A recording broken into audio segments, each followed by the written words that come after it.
ओवैसी जी।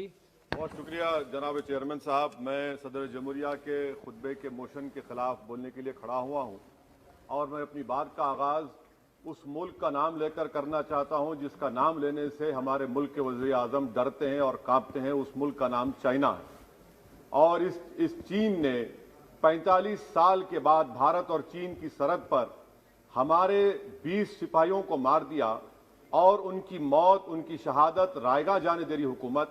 जिस मुकाम पर इनको मारा गया था उस मुकाम पर आज भारत की फौज PP4, PP8 तक हम पेट्रोलिंग नहीं कर सकते। आज अरुणाचल प्रदेश में चीन, भारत के LAC में चीन ने गांव को बसा दिया। ये सरकार चीन से लफ्जी तौर पर इस बात का एहतजाज करने की ताकत नहीं रख सकती कि आपने भारत के LAC के अंदर एक गांव को बना दिया। नकुला सिकम में चीन घुस रहा है। आखिर क्या डर है उस हुकूमत को और खास तौर से वजीर आजम को कि वो चीन का नाम लेने से डरते हैं? भाई, मुल्क की सलामियत का मसला है, मुल्क की जमीन पर चीन कब्जा करते जा रहा है और भारत के वजीर आजम चीन का नाम नहीं लेते। मैं उम्मीद करता हूं कि जब वजीर आजम अपना रिप्लाई देंगे तो वो हिम्मत दिखाएंगे और चीन का नाम लेकर कहेंगे कि चीन यहां पर इन जगहों पर घुसा हुआ है। सर, चीन आज भी अपना इंफ्रास्ट्रक्चर बढ़ा रहा है, वहां पर फौज को बढ़ा रहा है। मैं सरकार से जानना चाहता हूं कि जब बर्फ पिघल जाएगी दोबारा चीन हमला करेगा भारत की फौज पर, तो आप इसके लिए क्या तैयारी कर रहे हैं? और सर, मैं ये तकरीर इसलिए भी कर रहा हूं क्योंकि मैं एक आंदोलन जीवी हूं। मैं एक आंदोलन जीवी हूं, मुझे इसका फख्र है, इसलिए मैं खुल के बोल रहा हूं। अल्फाज छाप कर, किसी से डर कर बोलना मेरी फितरत में नहीं है। अफसोस तो इस बात का होता है सर कि जिस जगह पर हमको इंफ्रास्ट्रक्चर बनाना था हमने टिकरी पर बना दिया। जिस जगह पर हमको वो इंफ्रास्ट्रक्चर बनाना था हमने सिंगूर में बना दिया। जो इंफ्रास्ट्रक्चर की जरूरत थी हमने गाजीपुर पर बना दिया, अरुणाचल प्रदेश में नहीं बनाया। आखिर हो क्या रहा है? क्या किसान से जो बर्ताव किया जा रहा है वो ऐसा लग रहा है कि वो चीन की फौज बनी हुई है और जो चीन की फौज से बर्ताव किया जाना था आप किसानों से कर रहे हैं? तो मैं इस हुकूमत से जानना चाहता हूं कि इंफ्रास्ट्रक्चर और ये किसानों से क्यों जुल्म किया जा रहा है? सर, यहां पर ये तीनों कानून को लेना पड़ेगा वापिस, आपको आपकी अना को थोड़ा मिटाना पड़ेगा और तीनों कानून को वापस लेना पड़ेगा। सर, यहां पर मेरे को साहिर लुधियानवी का एक शेर याद आ रहा है। मैं साहिर लुधियानवी के साथ माजरत के साथ उस शेर में तरमीम करके कहना चाहूंगा कि जो मौजूदा हालात पर के साहिर लुधियानवी का शेर को थोड़ा तब्दील करके कि चीन पर करम, किसानों पर सितम, रहने दे थोड़ा सा भरम, ऐ जाने वफा ये जुल्म ना कर। ये साहिर लुधियानवी ने कहा था। हाँ, आपसे पूछ के करेंगे क्या? आप तो टुट्टे शायर हैं, ना शायरी आती आपको, ना ज़ौक़ है, ना कुछ है, बोले जाते हैं, क्या क्या बोलते हैं आपको ही मालूम। बहरहाल सर, ये जो किसानों का कानून है इसमें क्या काला है? काला इसमें यह है कि इस हाउस को एग्रीकल्चर स्टेट सब्जेक्ट है और कहां लिखा है संविधान में?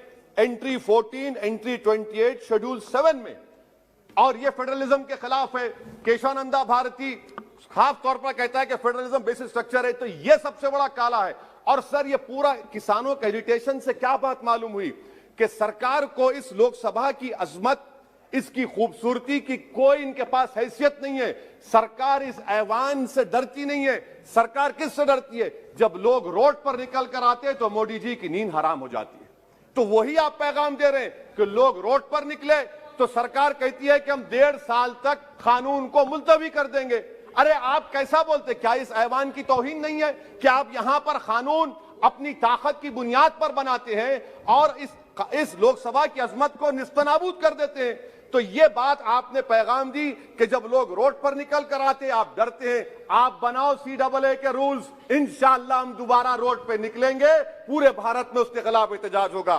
सर, तीसरी बात, सबका साथ, सबका विकास, सबका विश्वास, ये भी झूठ है। क्यों झूठ है? बाबरी मस्जिद के डेमोलिशन का केस आता है, जजमेंट आता है और केस में कहा जाता है कि किसी ने नहीं तोड़ा। अगर सरकार उस जजमेंट के खिलाफ अपील क्यों नहीं करती? अपील क्यों नहीं करती? एक क्रिमिनल एक्ट सुप्रीम कोर्ट ने कहा डेमोलिशन ऑफ बाबरी मस्जिद को। आप हुकूमत में हैं, आप अपील इसलिए नहीं कर रहे क्योंकि आप अपने लोगों को पैगाम देना चाहते हैं। क्या पैगाम देना चाहते हैं? कि बेटा काशी मथुरा में भी तोड़ दो, हम तुम्हारे साथ हैं। अपील नहीं करना चाहते बाबरी मस्जिद डेमोलिशन केस को। क्या आप इंसाफ पसंद नहीं है? क्या आप मजलूम के साथ नहीं खड़े रहना चाहते? क्या आप जालिमों को जेल में नहीं भिजाना चाहते जिन्होंने 6 दिसंबर को बाबरी मस्जिद को शहीद किया? आपकी खामोशी इस बात का इकरार है कि आप तशद्दुद पसंद हैं। आप जबर के नाम पर आपके पास कानून की बालादस्ती का कोई रोल नहीं है। सर, चौथा पॉइंट, आंदोलनजीवी पैरासाइट। सर, जमहूरियत की बका के लिए, संविधान की बका के लिए आंदोलन करना जरूरी है, और वजीर आजम या कोई बरसर इख्तिदार जमात के लोग अगर आंदोलनजीवी पैरासाइट का लफ्ज इस्तेमाल करेंगे तो मैं याद दिलाना चाहता हूं सर आपके जरिए से इस हुकूमत को कि हिटलर ने जर्मनी में यहूदियों के खिलाफ इनको कॉकरोचेस का, टर्माइट्स का, उसके बाद 20 मिलियन, आप देखते हैं कि 2 मिलियन से ज्यादा यहूदियों को गैस के चैम्बर में डाला गया। इस तरह के अल्फाज इस्तेमाल करने से क्या आप भारत में वही जर्मनी की तारीख को दोहराना चाहते हैं? और सर आप सुन लीजिए। जी सर, थोड़ा बहुत क्या सर बोलते समय में। हाँ सर, जी सर, आप आगे ना सर, आप प्रोटेक्शन है मुझे, अब तो कोई फिक्र की बात नहीं, और खुल के बोल सकते सर। आप आ गए सर, स्पीकर आ गए सर, अब तो क्या है सर, आप हमारे लिए हैं।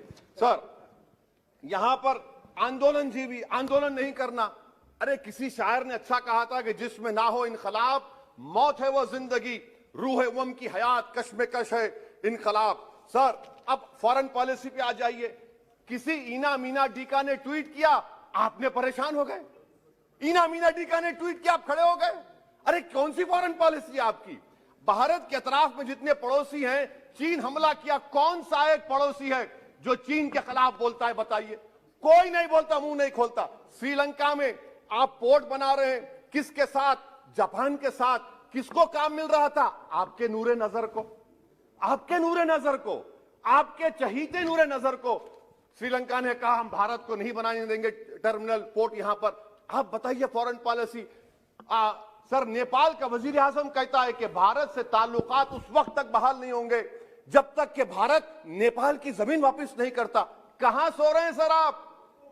पड़ोस में कोई हमारा दोस्त नहीं है। चीन बांग्लादेश से कोविड की बात करता है, अफगानिस्तान से अमेरिका छोड़कर जा रहा है। क्या आपके पास कोई पॉलिसी है गनी हुकूमत को सपोर्ट करने की? आपके पास कोई पॉलिसी नहीं है। अच्छा सर, एफडीआई का मतलब अब समझाता हूं मैं। एफडीआई का मतलब यह है कि 5 फरवरी को ब्रैड शर्मन जो अमेरिका के रिप्रेजेंटेटिव, उनके पास भारत के अमेरिका के सफीर गए, तो ब्रैड शर्मन ने ट्वीट कर कहा कि भारत सरकार को इंटरनेट खोलना चाहिए, भारत सरकार को पीसफुल प्रोटेस्ट करना चाहिए। कौन होता है ब्रैड शर्मन जो भारत को सिखाए? ये एफडीआई है। और भारत सरकार का डिप्लोमेट, एम्बेसडर बैठकर उनका लेक्चर सुनता है, और उसके बाद क्या होता है? 3 दिन के बाद आप कश्मीर में इंटरनेट खोल देते हैं।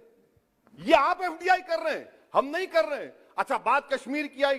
कौन है इम्तियाज, कौन है अबरार, कौन है इब्रार? इनको शोपियान में एनकाउंटर पर मार दिया गया, प्रूव हो गया।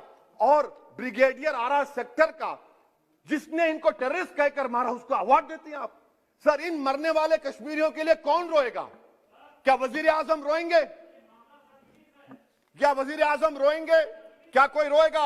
अच्छा सर, एक और बात सर, एक और बात। हाँ, एक और बात आई कि शादी के घर में गुस्सा होता है। अरे ये कौन सी शादी की बारात है कि 18 लाख करोड़ टैक्स मिलता है और 36 लाख करोड़ ये सरकार खर्चती है? क्या शादी कर रहे हैं आप? वाह वाह, माने वाकई में आपकी इकोनॉमिक पॉलिसी को सलाम कि 18 लाख करोड़ टैक्स में मिलते हैं, 36 लाख आप लोग शादी में खर्चते हैं। मुबारक हो आपको, बड़ी शानदार घर है ये शादी का। अच्छा सर, दिल्ली का लॉ एंड ऑर्डर, 1 साल में 3 बड़े दंगे हो गए। एडवोकेट्स पुलिस, उसके बाद CAA का राइट हुए 50 से ज्यादा, उसमें लोग मारे गए। 20 से ज्यादा मसाजिद को नुकसान जला दिया गया। 26 जनवरी। सर, क्या ये सरकार जिम्मेदार नहीं है? 2 मिनट सर, क्या ये सरकार जिम्मेदार नहीं है? आपकी सरकार है, आपका होम मिनिस्टर, आप रोक नहीं पा रहे। आपकी कमजोरी और आपकी नादानी की वजह से, आप में दूरअंदेशी नहीं है, आप उसको अलाउ कर रहे हैं। और फैजान के कातिल कौन है? क्यों नहीं पकड़ा फैजान के कातिल को आपने अब तक?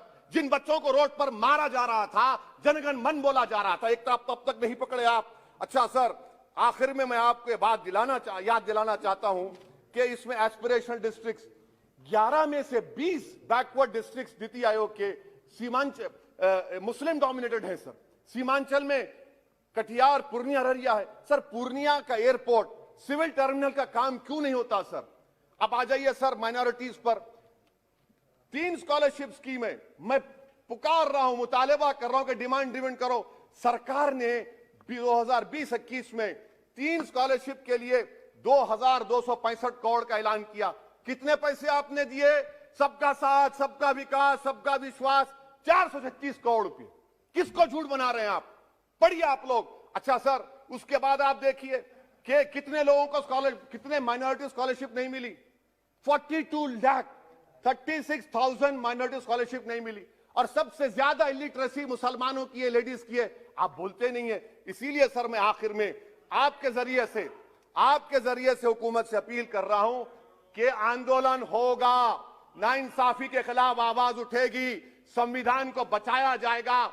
नरेंद्र मोदी भारत के वजीर आजम है, दिल्ली सल्तनत के बादशाह या जहां पनाह नहीं है। जिल्ले लाही का दौर खत्म हो चुका है, जहां पनाह का दौर खत्म हो चुका है। मोदी की आंखों में आंखें डालकर उनकी गलतियों को बोला जाएगा।